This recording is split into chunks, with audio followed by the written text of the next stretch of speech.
Hello everyone, this is Vrishali and you are watching Power Electronics and Application Practical Sessions. So in this video, we are going to perform the experiment number 8, that is a 4-quadrant chopper with R as well as RL load.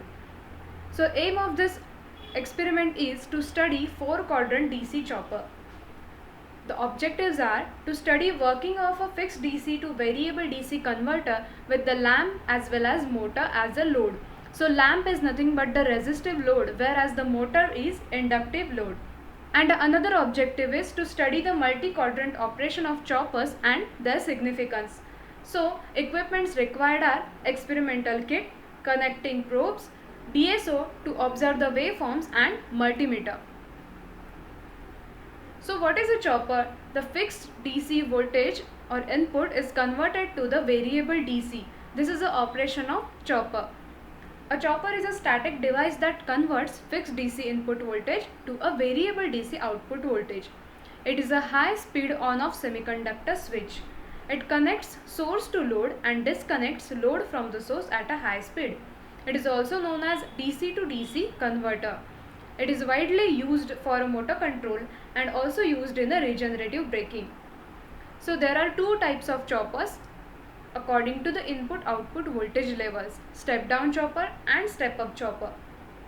If the output voltage is less than input voltage, then it performs as a step-down chopper, whereas if the output voltage is greater than input voltage, then it is called as a step-up chopper. Talking about the application of chopper, these DC choppers can be used in the DC motor control such as battery supplied vehicles, then solar energy conversion, wind energy conversion, etc. The choppers are used in the electric cars, airplanes, spaceships, onboard regulated DC power supplies. Also it can be used as a power supplies in the computers, commercial electronics, electronic instruments, etc. The choppers can be used in the DC motor speed control. This is what we are going to see in this video. Battery chargers, DC voltage boosting, battery operated electric cars, etc. So these are the various applications, industrial applications in which the choppers are used. Now this is a 4-quadrant chopper. In this you can see two diodes are connected over here. Two diodes are here, so D1, D2, D3, D4 and 4 thyristors T1, T2, T3, T4. So the suitable devices in this case T1, T2, T3, T4 also with the diodes D1, D2, D3, D4 are connected as shown in this figure. This is a bridge configuration. The input is DC voltage across the output of the bridge of the DC motor, which is connected with a separately excited field or a permanent magnetic field. So talking about the operation in the different quadrants, the application of 4-quadrant chopper is in a reversible DC motor drive. So when the chopper operates in the first quadrant, this one, the DC machine works as a motor in the forward direction. The direction of motor can be reversed by operating the chopper in the third quadrant, that is negative voltage and negative current. When the chopper operates in the second quadrant or the fourth quadrant, the regenerative braking of a motor takes place. In this mode of operation, the motor works as a generator. The kinetic energy gets converted into the electrical energy and fed back to the input DC supply. Due to this motor speed is decreased, the maximum amount of energy drawn, the faster will be the braking. So this is how the chopper operates in different quadrants. Now let's perform the practical. This is 4-quadrant chopper circuit using power MOSFET. Now we know that chopper converts fixed DC supply into variable DC supply. Applications of chopper are in DC motor drive. So where we try to control the armature voltage, and by controlling the armature voltage we can control the speed of this DC motor drive. So in this kit we have two loads. First one is R load. So equivalent of R load is lamp load, and practical load, that is a permanent magnet DC motor. So we are going to see the effect of this variable voltage which is generated by 4-quadrant chopper on R load, that is lamp, and on permanent magnet DC motor for speed control application. First let us understand the operation of this 4-quadrant chopper in short. So this 4-quadrant chopper consists of 4 MOSFETs, that is T4, T2, T3 and T1. This MOSFET is fed by 110 volt DC supply which is generated internally in this circuit. Once it takes the 110 volt DC supply, it converts that 110 volt supply into variable 0 to 110 supply using this 4-quadrant chopper, which is consisting of 4 MOSFETs. Now these MOSFETs are triggered by a control circuit. So for triggering these MOSFETs or for controlling the pulse width of all these 4 MOSFETs, we have made use of PIC microcontroller. So inside this circuit, we have a PIC microcontroller which is acting as a control circuit for generating the gate pulses to all these 4 MOSFETs which are highlighted here. All these test points are shown. So microcontroller has generated 4 gate pulses, you can see here, as TP1, TP2, TP3, TP4. So these are nothing but the gate signals which are applied here to the various gates terminal of the MOSFETs. Now here you can see a knob. So by controlling the pulse width, we can change the voltage. If we rotate this knob in clockwise direction, we will get positive voltage and positive current. If we take it to 0 level, there is no voltage and there is no current. So if we apply that voltage to the motor, you will see 0 voltage and 0 speed. If we rotate it in anti-clockwise direction, in that case gate pulses will be generated to T3 and T1. So first you need to understand the operation. How will you achieve forward motoring and how will you achieve reverse motoring? During forward motoring, the gate pulses are applied to T4 and T2. Here, by controlling the duty cycle of this T4 and T2 in this way, by moving this knob, we can increase the duty cycle, and we know that the output of chopper will be controlled by controlling the duty cycle. So here, by varying duty cycle, you can change the voltage, and if you change the voltage, you can see the effect of change voltage on the intensity of lamp or onto the speed of this permanent magnet DC motor. Same procedure we will follow it for reverse motoring. So in reverse motoring, now the gate pulses will be generated and applied to this T3 and T1. So here power will flow in opposite direction. Here both voltage and current will be opposite, and as the voltage is opposite which is applied to the DC motor will start moving in reverse direction. Here the gate pulses which are generated from test point TP1, TP2, TP3 and TP4 are isolated using this optocouplers. So these test points are shown here. So this is given to optocoupler input and optocoupler output is connected to the gate of this. For this you need to understand working of this 4-quadrant chopper. So I would recommend you to understand this operation before you do this practical. Now here you can see various options. So first thing is, here you can see a main switch. When you turn it on, this circuit will get on. This is a fuse for protection. This is an LED which is indicating that the supply is available in this circuit or not. Now you have one DC link available here. When you connect this DC link, a supply will get connected to this chopper. So for this you have to make a connection between this, right? And now you will see various test points. This ammeter shows you a variation of current. If current is positive in forward direction, it moves in forward positive direction. In reverse direction, current moves in reverse direction. So these are the things which are highlighted here. Now here you can see various options. First is, if your load is lamp load, if you are doing this practical for lamp load, you have to make this position of switch to this lamp side. If you are doing this practical for this motor load, you have to switch this position to motor load. Now let us do it for lamp load. So when it is in lamp load, if the load is lamp load, we have to place this switch in normal mode because it has no regenerative braking available with lamp load. So it will be in normal mode. But when you are doing it for motor load, then you have to take this switch to motor option. Now in motor, as you know that choppers are used for two purposes, that is motoring as well as braking. When you are looking for motoring operation, you have to put this switch to normal position, which is highlighted here. And when you are looking for braking, that is power flow from load to source, you have to change the position. So here power will be returned back to the source, and you can see that change of power flow by observing the direction of current flow. So here direction of current will change. So I have explained you the circuit diagram and experimental setup which is used for 4-quadrant chopper drive. Now let us do it with actual connection. So we will start with actual connections. Perform this 4-quadrant chopper circuit using power MOSFET. The experimental setup consists of this experimental kit. Then we need digital storage oscilloscope DSO. We need a multimeter and we need few connecting probes. The load in this case will be R load, which is shown here, and a practical load, that is motor. Here we have a permanent magnet DC motor. The rating of this motor is 1 HP, 1500 RPM, and the rated current is 4 ampere. The most important thing when you start doing any power electronics practical is this is a main cord. You should not turn on the kit, and after that you should not start making the connection. The correct way is you should make the connection. You should get verified by the expert faculty. Once they approve it, then you have to start it. So this probe will be connected at the end. We have to understand the operation.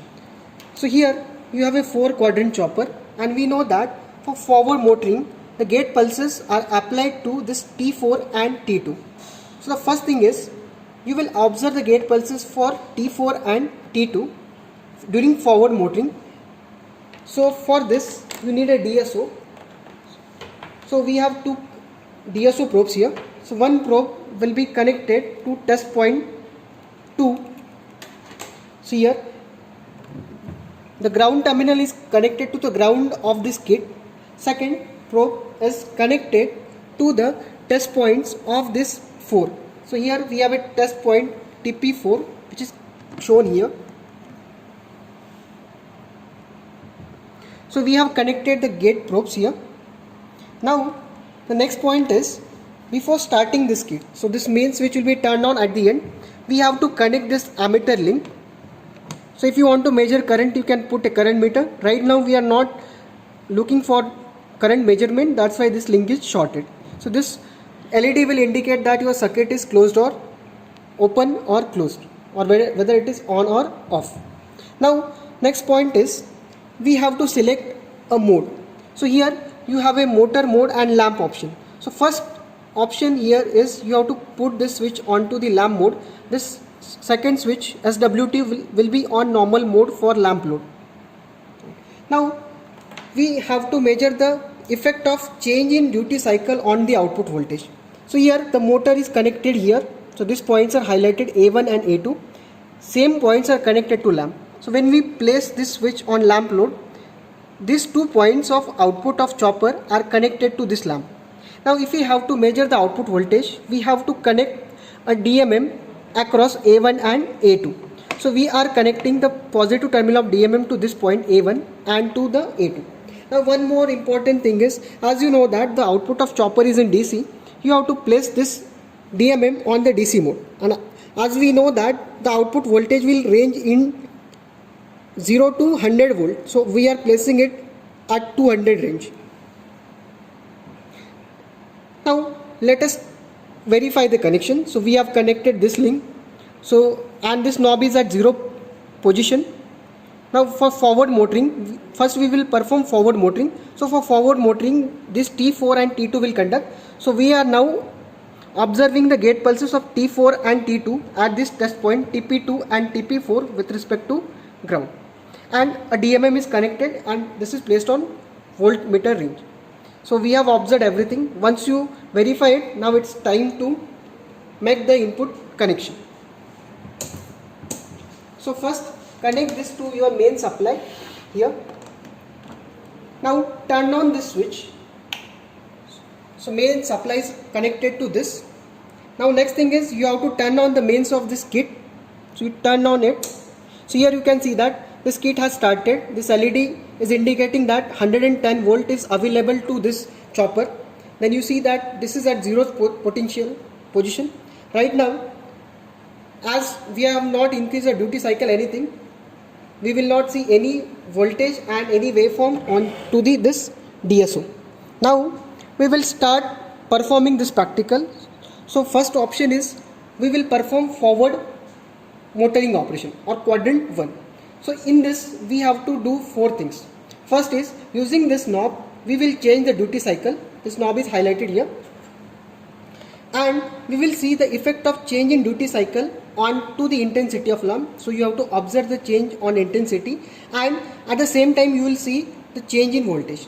So student have to observe 3 parameters. First he will observe the duty cycle on the DSO, change in DSO. From this he will calculate the duty cycle. Then he will calculate the voltage across DMM, that will be shown by on this screen. And third is he will change the position. Now we will take 3 readings and we will change the duty cycle for 3 positions, P1, P2 and P3, and we will see effect of duty cycle on this R load. First we will perform quadrant 1 operation, that is forward motoring. Here we are going to test the operation of this 4 quadrant chopper on R load. So we have to measure 3 parameters. First one is duty cycle. By observing these gate pulses of TP4 and TP2 during forward motoring operation, you can observe the duty cycle by observing T on and time period T. Then the load voltage, which is measured here using this DMM. And the third is you can see the effect of duty cycle on the voltage and the effect of change in voltage on the intensity of lamp.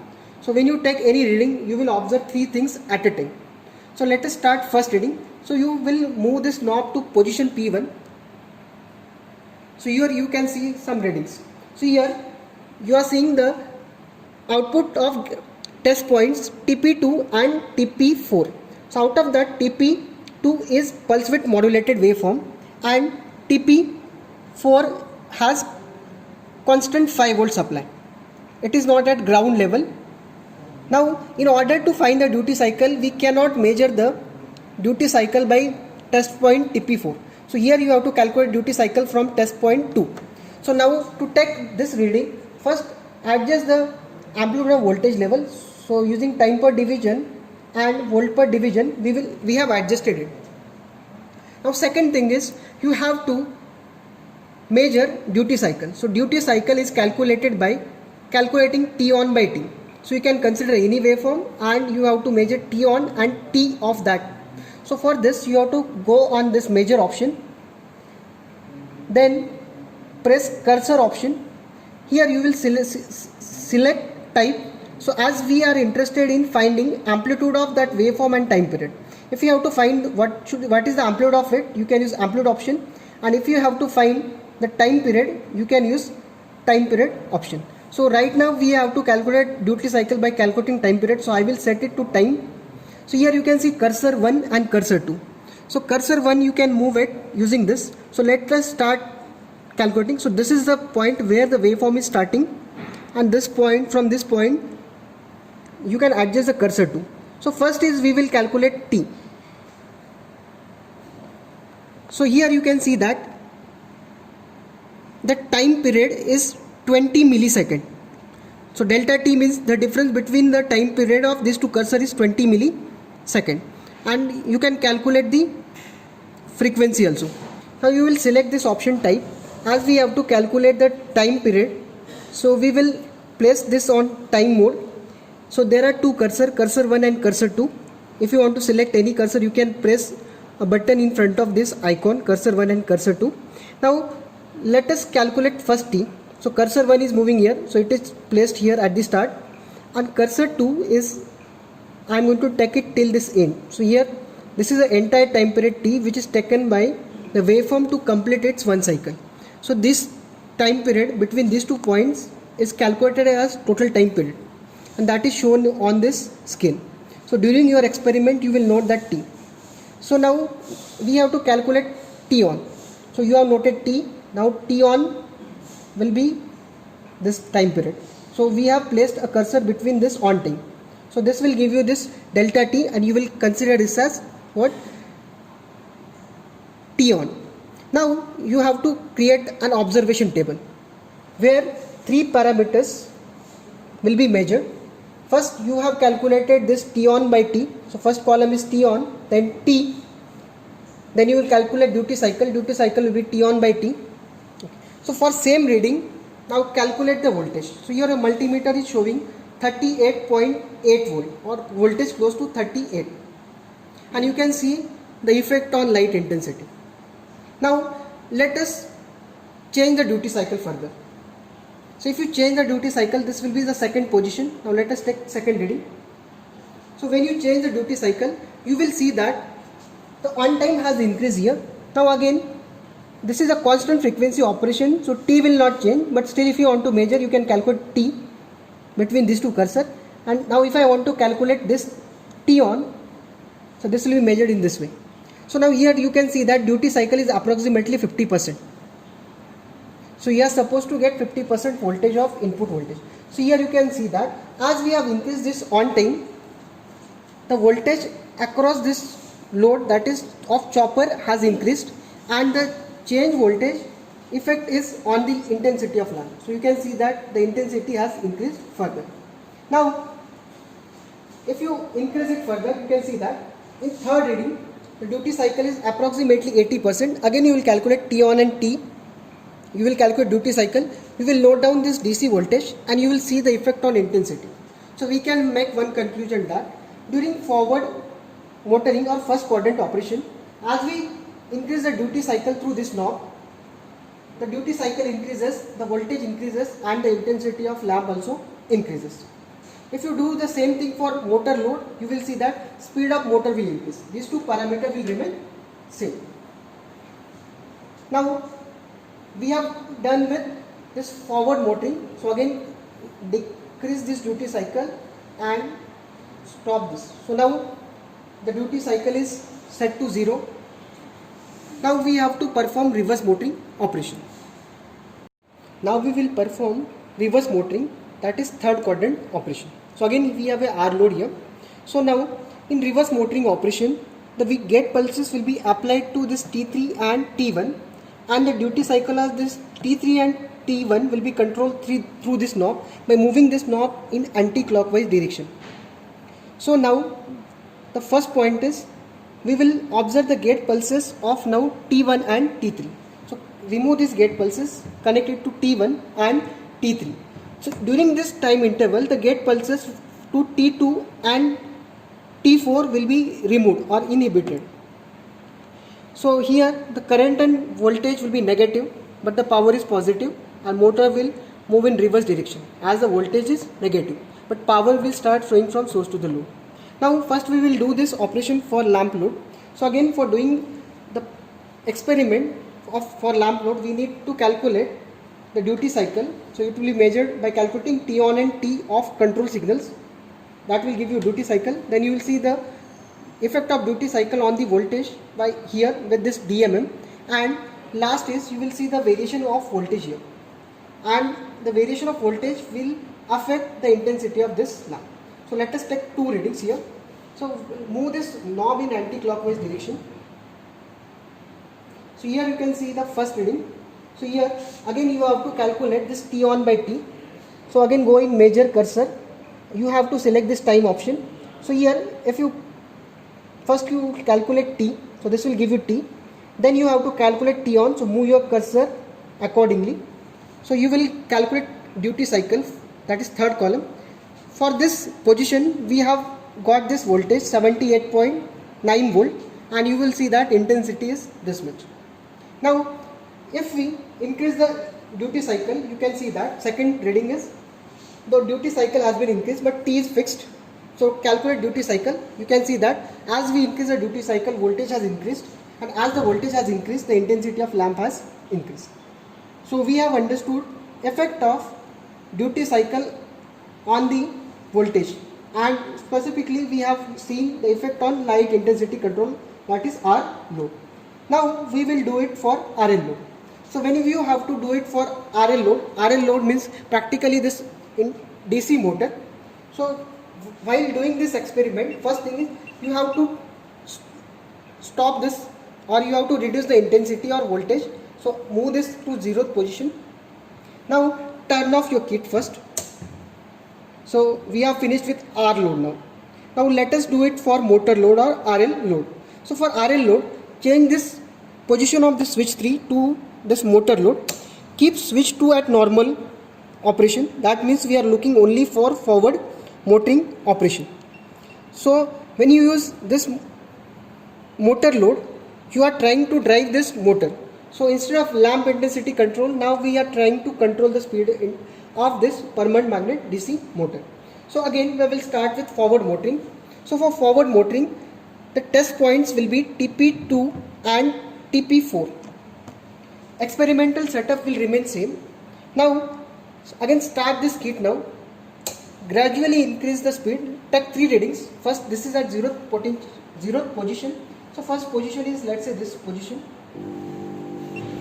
So you can see that now we have connected the output to the RL load and our motor is moving. So here using this tachometer you can calculate the speed. So tachometer shows you speed and you can see the voltage here. And the duty cycle is calculated here. Again you will calculate this total time period T here.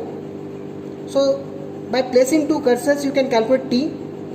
Then you have to calculate T on time. So this will give you T on. The ratio of T on by T will give you duty cycle. And after that you will note down this voltage. So you have got 3 parameters now. Duty cycle, which is given by DSO, voltage, which is shown by your multimeter, and the effect on the speed. So you got 3 readings. Now let us increase the duty cycle. So you can see that motor is still moving in forward direction. As we have increased the duty cycle here, you can see the voltage has increased and the speed of motor has also increased. If I increase it to 3rd position, you can see that the duty cycle is increased further, the voltage is also increased and the speed is also increased. Now we will stop this motor. So gradually decrease the duty cycle. So you can see that when we come at 0th position, the duty cycle has become 0 and your motor has stopped. In order to drive this motor in reverse direction, you know that this T3 and T1 is going to conduct. Now you have to connect the test points to this TP1 and this TP3. Now the direction of power flow will be reversed. So here you can see that power will flow in opposite direction. So your armature connections are connected to different polarity, that is negative polarity, but still power is positive because the direction of current and voltage are positive. That means power is flowing from source to the load. Only thing is your motor will move in reverse direction, but this is not a braking operation, it is simply a motoring operation. So we have connected test points accordingly to TP1 and TP3. So you will repeat the procedure for reverse motoring operation. So increase the duty cycle in reverse direction.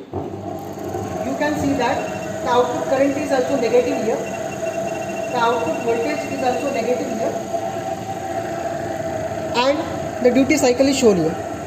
So you will calculate duty cycle here, voltage here, and you can see the speed with tachometer in reverse direction, and you can see that motor is moving in reverse direction. If you increase the duty cycle in reverse direction, the speed will increase, voltage will increase, and motor is moving in reverse direction. Turn off this motor, decrease this duty cycle, and thus you can see that speed is decreasing and motor is coming to the rest condition. So in this practical we have understood forward motoring and reverse motoring operation. Moving towards the calculation part, here you can see the duty cycle can be given as T on upon T. So we have the reading for T on is equal to 6 and suppose the T is 20. So duty cycle will be 0.3. Multiplying it with 100 we will get 30%. Where the Vs is equal to 120 volt, that is a fixed voltage, and delta is given by output voltage upon input voltage. So output voltage can be given as Vs into delta. Substituting the values we will get 0.3 into 120, which is 36 volt. So in this case, for this reading, the output voltage is 36 volts. So similarly we have taken few readings for first and third quadrant operation and few readings for second and fourth quadrant operation, and we have calculated the load voltage for the same. This is the graph plotted on the graph paper. Here you can see the forward operation, that is TP4, TP2, and this is for the reverse operation TP1 and TP3. for the first and third quadrant and for the second and fourth quadrant. Here we have shown T on and T off as well. Now summarizing this, we have studied the 4-quadrant DC chopper and its working, that is a fixed DC, how it is converted to variable DC using R load. Here you can see this is an experimental setup. So this is a R load, that is lamp, and inductive load, RL load, that is this motor. So this is all about the 4-quadrant DC chopper. Thank you. Stay home, stay safe, and happy e-learning.